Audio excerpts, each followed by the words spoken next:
Hello, it's just coming up to 6:45 in the morning on a Wednesday in May, and I'm just setting out on my first 200-kilometre DIY Audax for 2 years. I haven't done this on a whim. I've been building up the last few weeks, so if you stick around I'll tell you what I've been up to and some of my future plans, but mainly this is a blog about how this ride goes. It's coming up.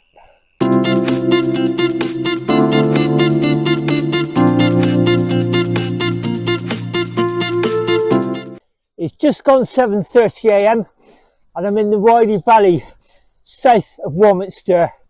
This valley runs really alongside the River Wylie, the Bristol to Salisbury Railway and the Bath to Salisbury Main Road. This is a nice quiet road, popular with cyclists. So I left Bath about 6:30 AM to try and avoid the early morning traffic.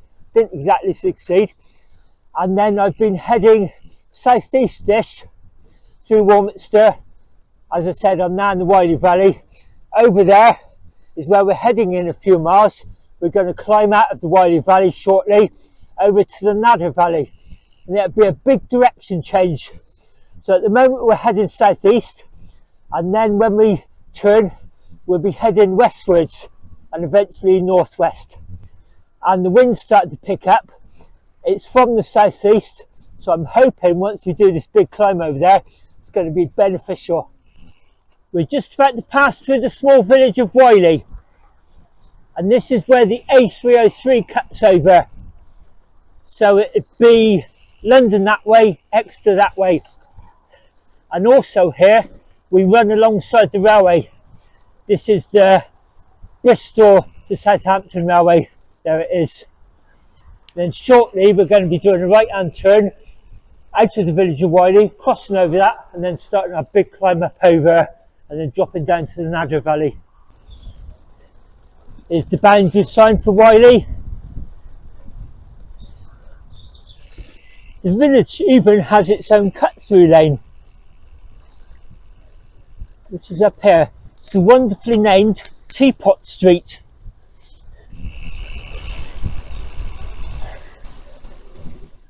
I've always loved that name, Teapot Street.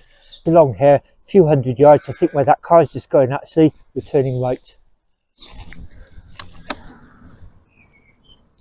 And it's called Dinton Road. And we're actually going to be heading over to Dinton. The wind's starting to really pick up actually, so I'm hoping after we cross here and turn right to the Nadder, it's going to be with us, beneficial for most of the rest of the afternoon. Crossing over the railway. And then it's a long climb up. It's not steep, it's just long and gradual. This is the road climbing up out of the Wylie Valley. So I've just come up this way. These lovely fields of buttercups either side. Over that way. You can just about make out the A303 trunk road. As I said, Exeter up to London. See if I can zoom in. Just see a few vehicles going along there. It's quite exposed. Red lorry, red and white lorry there, heading that way. There's my bike. I'm on my trusty blue Thorn Audax bike. And we're heading up that way. Bit of a false summit actually. You carry on up here and then it climbs a little bit further before it drops down steeply to Dinton and the Nadder Valley. I said I'd tell you a little bit about what I've been up to. Now might be a good chance to tell you what's coming up in the next few weeks and months. I said we're climbing out of the Wylie Valley over the Nadder Valley. Well, in a few weeks' time, possibly next week, I'm going to get a train to Frome early in the morning and cycle to the very source of the River Wylie. It's at Maiden Bradley, just south of Frome, over that way. I'm going to follow roughly the course of the River Wylie. It's only 28 miles from its source to its confluence in the River Nadder on the outskirts of Wilton near Salisbury. But I'm going to visit 30 churches along a band of it. I'm never going more than about a mile from the Wylie, north or south. and I traced all the churches, and there's 30 in 28 miles. And I'm going to do that over 2 days. The route itself would be about 45, and also it's a good chance to test out my camping kit ready for my upcoming Thankful Villages tour in June. Thankful Villages, if you haven't seen previous videos about them, I'm about halfway through a 5-year plan to visit all 56 or 57. The number varies depending on which source you use. They're villages where every person, man and woman, who went off to serve in the First World War returned home safely. And I'm visiting all of them on my bicycle and leaving a knitted poppy each. Last year, I rode from Bath to York visiting 16, and this year I'm riding from Leeds to Manchester, doesn't seem very far, and I'm visiting 9. So from Leeds, I'm heading up the east side of the country, north of Newcastle, and then I'll hang a west, cross over the Pennines, and then come down the Cumbria coast towards Morecambe. And the last one of the 9 will be on the outskirts of Morecambe, and then I'm going to extend that ride around the Fylde coast, all around Blackpool, Lytham, St Anne's, Southport, and come into Preston and Manchester that way. I've got my train tickets booked, and I've got my travel lodges booked, and I'll be taking my tent and wild camping each night, either wild camping in a tent or maybe bivvying in church porches. We'll have to wait and see. So when I do this Wylye Valley ride, it's just a good chance for me to test out everything I'm going to be taking, make sure everything fits in the panniers, everything works, etc. You get the idea.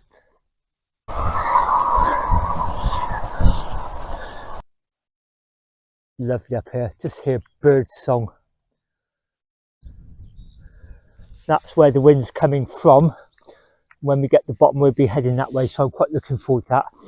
It's a lovely section. You go through Dinton, Tisbury, Gillingham. I'll probably stop there and have a snack, then head into Wincanton along some old favourite roads.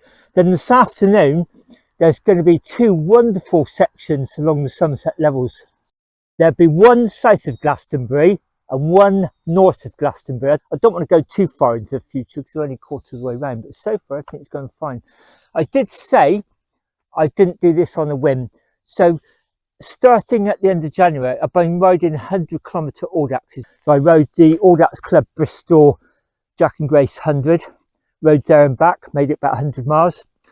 In February, I rode Fletcher's Flapjack from Chippenham, another excellent and well-run event, rode there and back. That's about 95 miles. And last Saturday, I rode the Bristol CTC South Gloss 100-kilometre ride. And that was, again, excellent. And I rode there and back, took up to about 110 miles. So you can see I sort of feel I'm ready. Plus the fact most of my early spring rides have been 100 kilometres-ish. Even when I've been going out exploring churches, I've always tried to do at least 100 kilometres. So I feel I'm ready for the 200. And also did a midweek century last week, about 96 miles. So that's 200s in a week. So again, I felt I recovered okay. I just felt I was ready for this. Mentally as well, maybe explain why I haven't done any for 2 years later on. But meantime, going to zip up my high vis, do a very rapid descent into Nadder Valley. Let's get going. The actual boundary sign for the village is here, just at the top of this little rock cutting. This is the final steep descent down into the Nadder.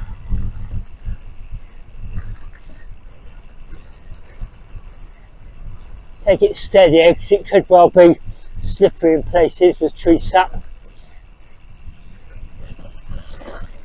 And also the road surface broken up a little bit with lots of running water. You know how much rainwater we've had during this last winter. Well, autumn, winter and spring. Don't think I've ever known such a wet winter.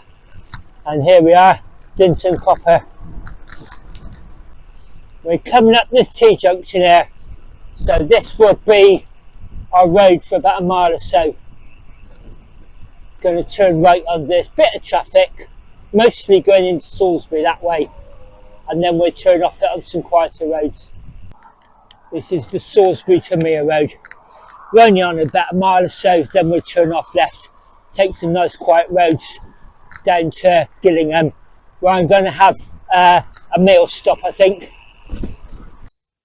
Okay, after about a mile on that Salisbury road, the B3089, we're turning left on this road towards Hindon Chilmark. Just round here we go down past an ornamental pond or lake. I'll film that, then I'll put the camera away before I get into Gillingham, and I'll talk to you when we get there.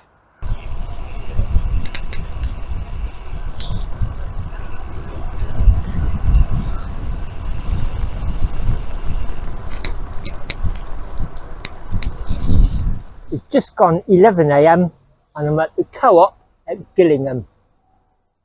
I've just come in that way from Motcombe. I'm going to be heading up there, heading out of town that way, and then turning right, taking an old favourite up to Tinkers Hill. I suddenly remembered there's one of my favourite viewpoints over there. As you climb up around the edge of this hill, up towards Tinkers Hill, you look down on Hardy's Blackmore Vale and there's a seat there. That's one of my favourite viewpoints actually. It just suddenly appeared in my mind thinking I'm going to be passing that, and it just gave me a little lift. I'm about a third of the way round. I think I'm coming up 50 miles, about 76 to go. I always count down rather than count up. That way, the more fatigue you get towards the end, the shorter and the smaller the goal is remaining, if that makes sense. As you get more tired, you've got less to do. You can see I've just stopped here for a typical cyclist early ride snack. Magnum ice cream for later, Coca-Cola, small one, and a couple of sticky cakes. I'll probably just have one of those now and keep one for, I might have the other one up by that seat I was just talking about. Most long distance cyclists will know you start off on sugary, sweet carbohydrates and then you just get tired of that later on. I think it's your body just sort of saying you need more savoury stuff, protein. I've got a protein bar in the back of the bag as well, and I've also got some ham sandwiches with me. Anyway, first of all, I'm going to tuck into that. The reason I'm doing this, I started really longing for some of the experiences actually, and it's classic. What I've just explained is a classic one. I'm just longing to get to that seat and look down on that view. I'd forgotten all about that, but as I approach it, I'm starting to think about it. And some of the others, I've been lying in bed the last few months just thinking I really missed some of the experiences. So why did I stop doing them? I think I actually got bored with them, to be honest. I just wanted to do other things really. The pandemic, when the Audax system was shut down and we were all locked in home, just made me sort of really love exploring a bit closer to home. And it got me off that treadmill of thinking I've got to do at least one every month to keep my round the year record going, and I just let that go. So that was almost like a relief really. Anyway, as I said, I've been riding some Audaxes, only 100-kilometre calendar events. That's probably all I'm going to do. But I've been wanting to do some 200s and possibly some 300s for quite a long time now. As I said, I've been longing for the experience of riding into the night, and especially if the weather's nicer now. And just last week, I did that Audax relatively effortlessly, really thoroughly enjoyed it. The atmosphere, the route, the organisation was fantastic. And I just thought I'm going to enter a DIY. I'm about a third of the way round, so I'm not saying I'm going to finish easily, but you know, at the moment I feel okay. I'm on these lovely lanes heading up between Gillingham and Wincanton. But in a minute, we're just going to come to the very eastern edge of this escarpment. There's these wonderful views down onto Blackmore Vale. So looking forward to getting there actually. Haven't been here for a couple of years. Here we are approaching the spot, I think, from memory. Yeah, just round here. Oh boy, oh boy. That seat there. So many fond memories of this place. Just got to stop here for a while and take it all in. Look at that.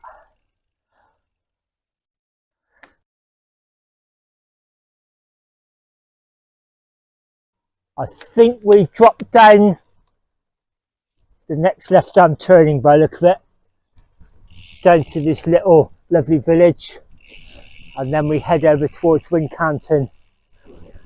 Oh, this is so nice on a lovely spring stroke early summer day. Oh look, how nice is this?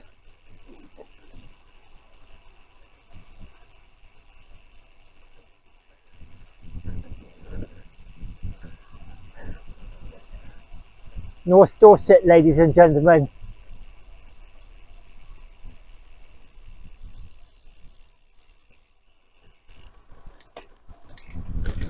This is so nice. Just dropping down out of Wincanton on the racecourse road, and look at this. This is a gem, isn't it?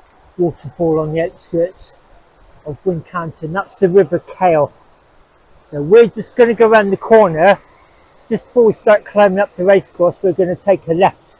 We're basically heading over to the outskirts of Castlecarry, and then we're going to head north up to the River Brew. I think this Cale flows into the Brew at some point. Then we're going to follow the River Brew all the way to Glastonbury. That's a lovely bit of the Somerset levels. Then north of Glastonbury, there'll be more Somerset levels. I'll probably have another snack stop at Glastonbury. That'll be about, what, 2/3 of the way through.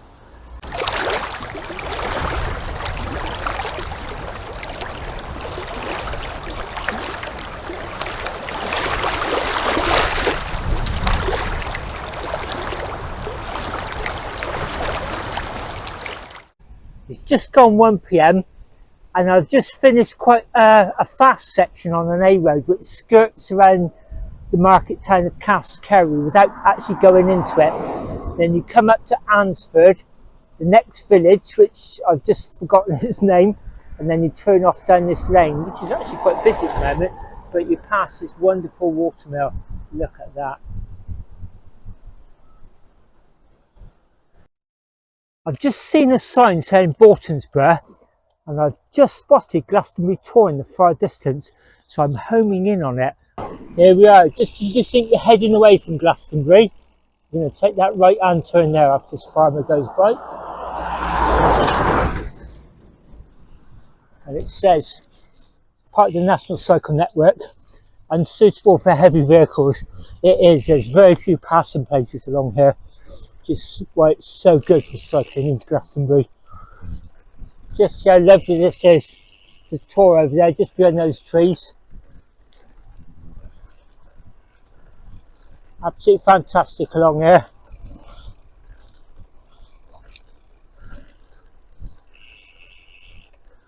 A few scattered buildings along here, mostly farms.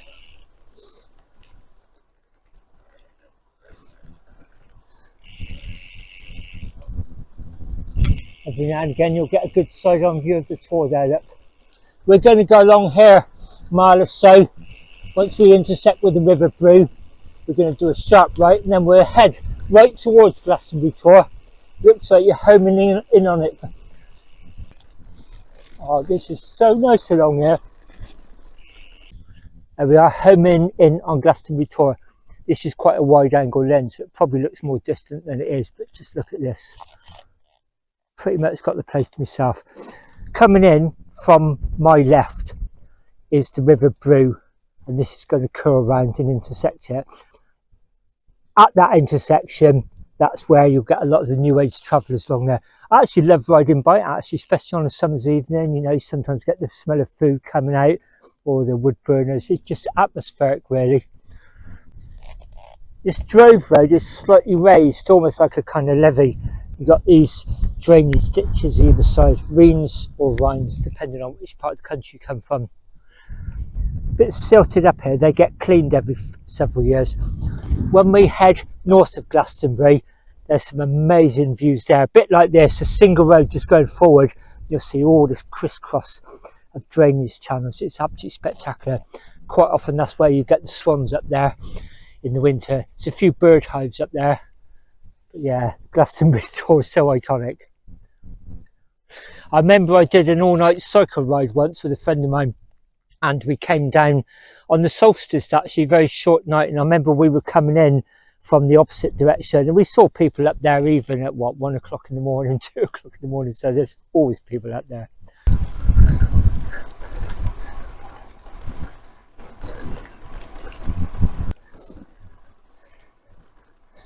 Just round this corner, we're going to intersect with the River Brew. It's just over there behind that embankment. I know that because I wild camped up there once. And this will be the start of the New Age Travellers caravans. Here we are.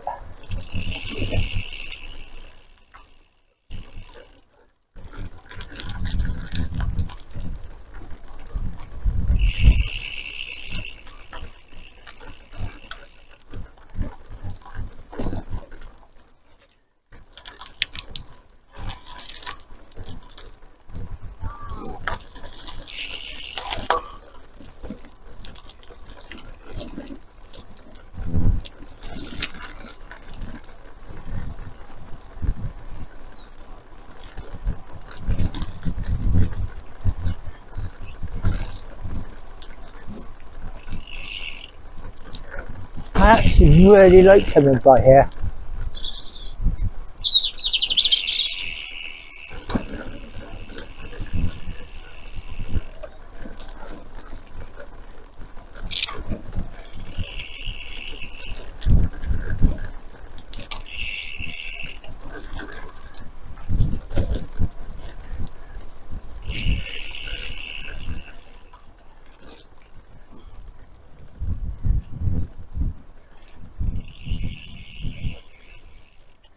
There's River Brew there.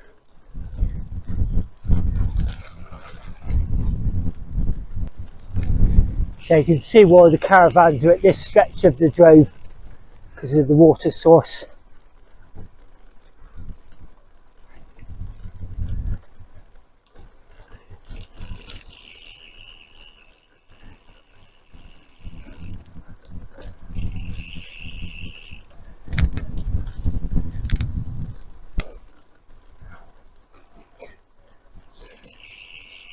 Used to be a really nice lady along here. She always seemed to be sat outside, just chilling out in a chair. She always give me a wave and say hello. Stopped and had a chat with her a couple of times. Wonderful scene, the River Brew flowing along. You can see the wind rippling along. I've got that as a tailwind. All the reeds look bent over. This last couple of hours has been so easy actually because of the tailwind. And there's Glastonbury Tor. We're just going to bear around right here and then we'll start heading right towards it.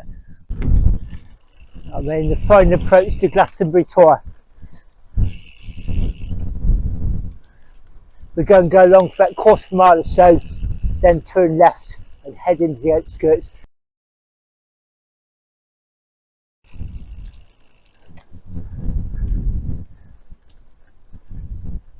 You can see those people up there today. That time I did the night ride with a friend of mine, you could just see lights up there and lasers. You just knew there was people up there, whatever time of the morning it was. Here we are, going to make our approach into Glastonbury. But even this is nice along here. I'll show you what I mean when we get to a little play area. A couple of horse riders coming along. So we're coming in past the farm. You can probably hear the horses by this play area, and the road bends sharply round to the right and it's going to climb up steeply, and even that won't be too bad up there, but we don't even have to do that. We can cut through here.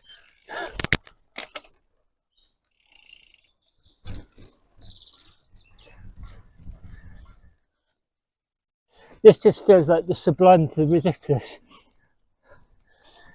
This section is just such a contrast.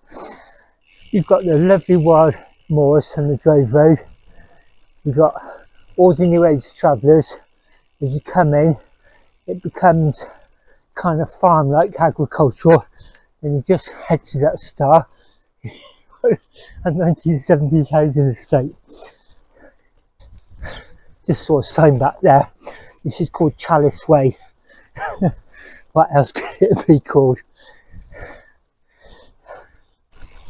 And then along here you turn into South Shields, which is marked as a no through road. You'll see what we're going to do. There's a little lane at the end. It's a chicane, so I need to take care. Get off if there's pedestrians, but there's not today.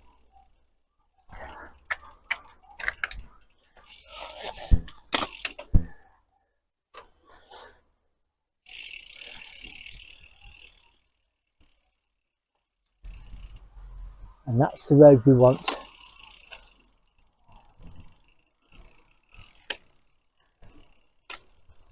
Through this other chicane.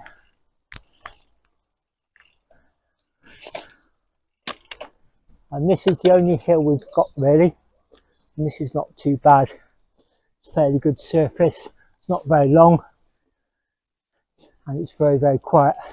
We're going to join that road up there, just before it bends round, drops down into Glastonbury High Street.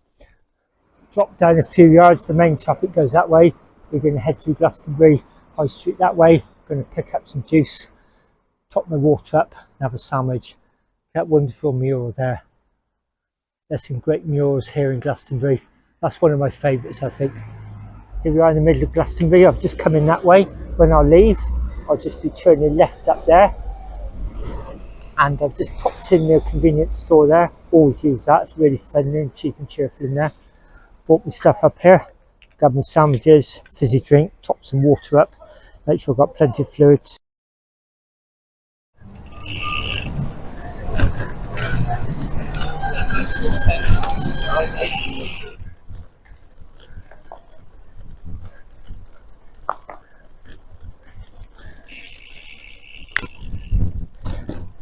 Okay, on our way out now, heading out towards Mere. Just passing through the village of Mere, a couple of miles outside of Glastonbury. It's quite famous for its Abbott's Fish House. It's all used to be swamp and coastal land around here. It's since been reclaimed. We're going to turn right just about where that tractor is.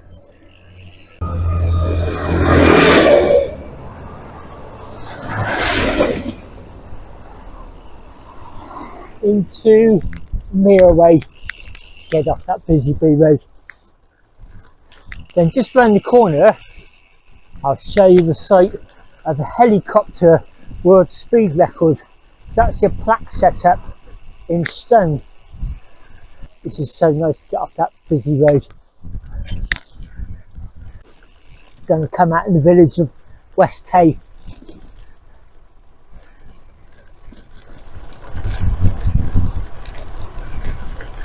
This is coming into West Hay. We're going to join a road that runs left to right. We're going to turn right up towards Wedmore, but we're not going to go to Wedmore. We're going to go up about half a mile, turn off left for our second lovely section of the Somerset levels. Absolutely stunning. Here we are, right hand turn by the Bird pub. We'll shortly be crossing over the River Brew. Stop there and have a quick look back at Glastonbury tour. You can see we're heading up towards Mendips. So we're just looking back towards Glastonbury on this bridge over the River Brew. See the tour in the distance. It's flowing across the Somerset levels here as it heads towards the Bristol Channel at Highbridge and Burnham. See that little grass area over there? We're pulling there and I'll show you something of interest. There's a plaque on that stone. I'll show you.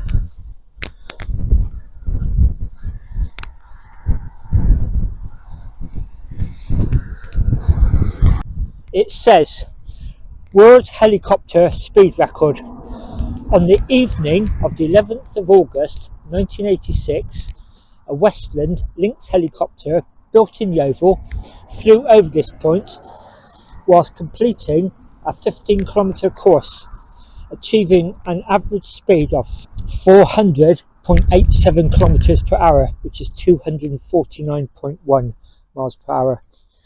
In doing so, it became the world's fastest helicopter. Tells you who the pilot and the co-pilot were. So Westland is based in Yeovil down that way, and it's very close to Yeovilton Royal Naval Air Base. So they must have thought this was a fantastic place to go for a speed record. So easy to just drive by here and have no idea that's there. They've even put some seats here actually since last time I was here. As you can see, there's the Mendip Ridge along there. It looks like we're heading for that, but we're not. We're going to turn left in about half a mile or so and then head across the moors over there, and that bit is absolutely stunning. And this is where it's about to get spectacular, ladies and gentlemen. The first half a mile or so is really nice.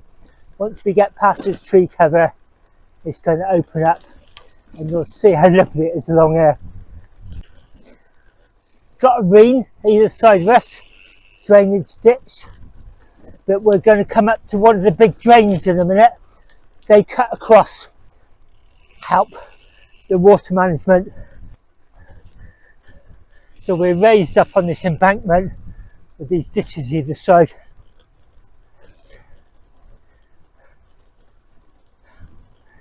So beautiful along here. The only bit of traffic is a tractor coming up from behind, so it's gradually gaining on me. Wow, just look how lovely this is.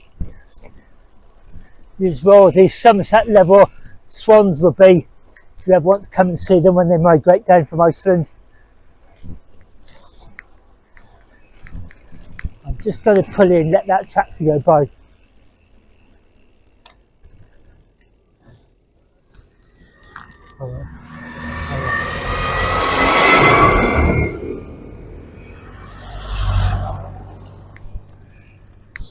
I'm here for pleasure, they're here to earn their living.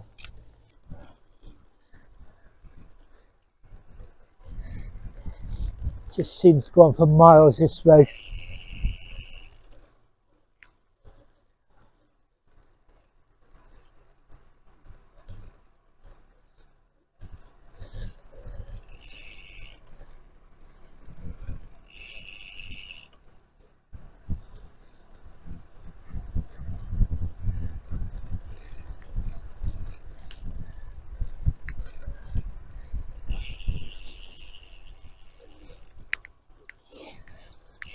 Ago, it wouldn't have been that many weeks ago that had been all flooded over there.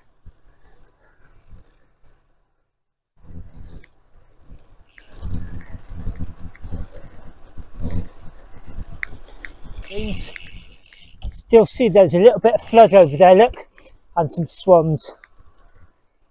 Apart from that tractor and the farm vehicle behind it, not a car in sight. Glastonbury tour in the far distance. This road just goes on and on what seems like forever. This is one of the big drains we're passing over. Just look at all the water lilies. Just looking up towards the sea.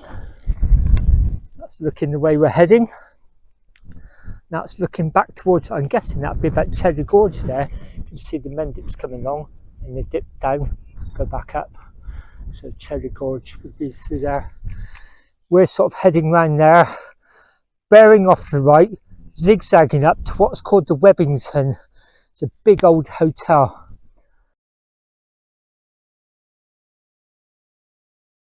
After that last lovely section, we joined a B road at the village of Mark, and then we've turned off that onto these really nice lanes. And we're heading up, we're going to be crossing over the motorway shortly, and then we're heading up to Webbington. Lovely along here, isn't it? Oh yeah.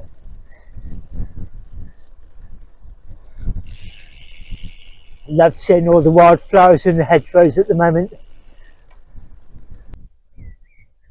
Just briefly, we're going to be heading along here and turning left at the Webbington. Then we'll cross the main road at Churchill, the Bath to West-Supermare Road. Then we're going to cut round and then start heading north, eventually northeast, and we'll pass through Rington, climb up Rington Hill to Red Hill, up near Bristol Airport, and then a little bit higher, and then drop down into the Chew Valley.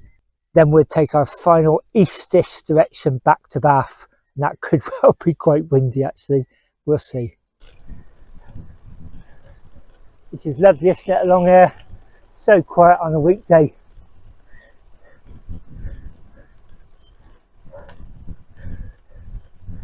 It's getting beats because the turns down on the levels are so right angular. The GPS thinks this is actually a junction. It's not, it's just a bend in the road.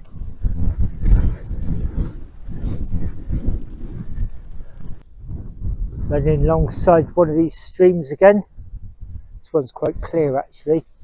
That line of pylons there. Whether that's to do with Hinkley or not, I'm not sure. I'm guessing it might be actually.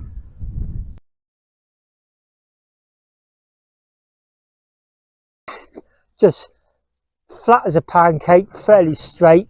Whenever there is a turn, it's not a gradual one, it's literally a right angle bend. My Garmin keeps pinging me because it thinks it's actually a junction. It's not, it's just basically at the end of the field you turn right and then do another mile or so straight. See the ridge line. That's a quick peek up there. I've wild camped up there before.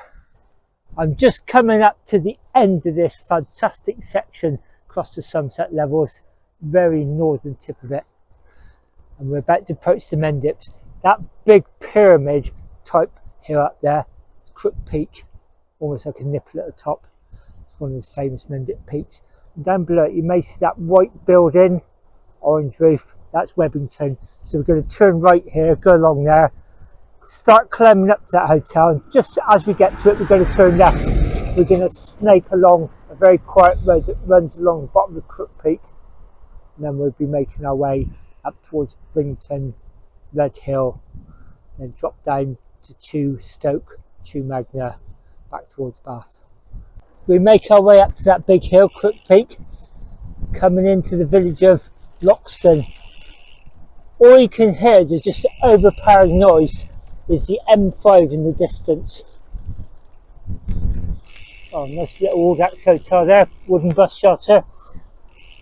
Going to turn right here. The Frankie Howard Community Hub. He had a holiday home around here somewhere. Obviously a nod to him. Loxton garage there, look with their old petrol pumps outside. I love Frankie Howard. It was family viewing in the late 60s, early 70s. Me and my grandparents and my brother, we'd watch Match of the Day on a Saturday night, and then at Pompeii. And I knew the humour was a bit risque, but I was about 8, 9, 10 years old. I was a bit too young to really get it. But it's very, very fond memories of when we used to sit as a family and watch television. Very, very fond memories. So yeah, Frankie Howard. Because my route has been zigzagging to avoid main roads, using minor roads, this is the third time I've crossed the M5 in about the last half hour. We're just going to drop down, and there's the Webbington there, look, cradled at the foot of Crook Peak. So along there, turn left, past Crook Peak, you may see like a line of houses, hedgerow. That's the course of the road we're taking, and we're going to bend around that way. Just gone 5 PM and we're coming into Rington. So we've avoided going up over the Mendips, but we've got to go up over that shortly. That's Lowesgate Bottom, and Bristol Airport is up over there. So we're going to curve round, stop at the village of Rington, I think, for one last snack stop, and then take the long climb up through those woods, join the A38 very briefly, then we turn off of that and drop down into the Chew Valley, and then it's fairly flattish home actually. What am I on? 103 gone and 23 to go. This is the start of my climb. So I've just stopped in Rington, get myself a can of fizzy drink. I probably won't drink all that. I can top one of my water bottles up. I'm just topping my Garmin's up for the last time. I've stopped here to have my last snack break. So I've still got one sandwich left from what I bought out. Plus that I got one of those sticky cakes from this morning. Some chocolate if I need it. And as I said, an energy drink. And you can see it's still early evening, so I'm doing fine for time. My cut-off time for this ride is 8:45, 8:45, and at the moment it's estimating I'll get about 7. It's going to be a bit after that now actually with this, say like 7:15, even 7:45. Getting home with an hour in hand is fine actually. I'm not into racing around quickly, those days have long gone. It's always nice to have about an hour in hand, 45 minutes, just in case you start getting held up at traffic lights, or, you know, there's always that worry about a puncture, you know, towards the end. You've got time in hand. After a short section on the very busy A38, I'm at the top of the hill now, and I'm on some nice minor roads. You're actually able to pavement that section of main road, because you're going uphill quite slowly. You can hear all the aircraft going off, can't see it, but I can hear one. Bristol Airport is literally just over there.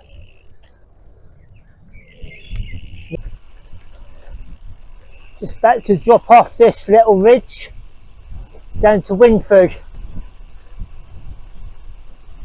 Just round this corner there'll be a couple of left-hand turns. Ours is the smaller of the two.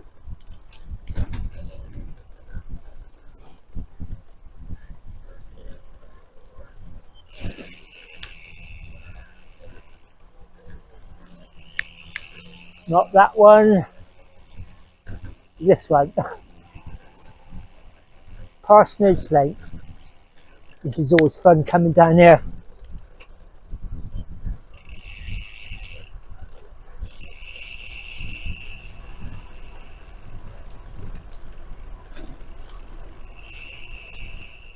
Here we are, this lovely little stretch alongside the River Chew and the back of Chew Magna. There's a bit of a climb out of Chew Magna. Chew Valley runs alongside there, down Mendip. We're actually going to rejoin it, so as it curves round through the gap in the hills, we're actually going up and over. This is a bit of a pull up here, then very shortly we'll drop back down, and then the final climb up. Over the brow of the hill, going to drop down. Isn't it lovely round here? Look at those semi-yellow fields up there. So I've climbed up over that big hill out to the Chew Valley. I'm just about to drop steeply down into it. Can you hear more planes going over? And all the white buildings there, that's Keynsham. And I've just checked on my Garmin. I'll wait till it comes up again. 7.5 miles to go. So 1 minute it was 20, less than 20, 19. Next time I looked, it was 15. And then the next time I looked, it's about 9.7. It just went do like that. That's why I always find counting down is so much more beneficial than counting up. That doesn't mean anything really. This is what I always go by to motivate me. Steep drop down here, going to curl around. I'll film the River Chew. That will eventually flow into the Avon Valley, because that's what we're actually looking at there, the Avon Valley, going from Bath into Bristol. Steep drop back down into the Chew Valley.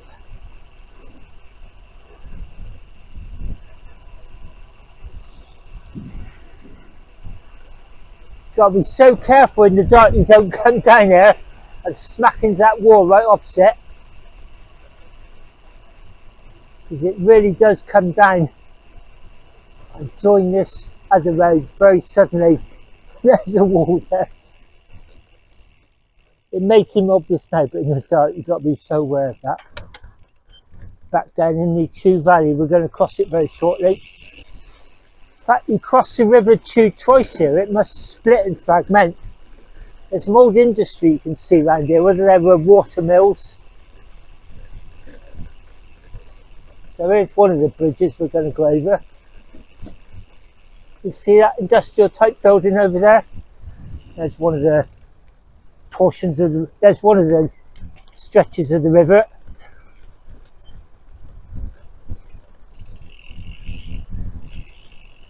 And then this always feels like the main one here.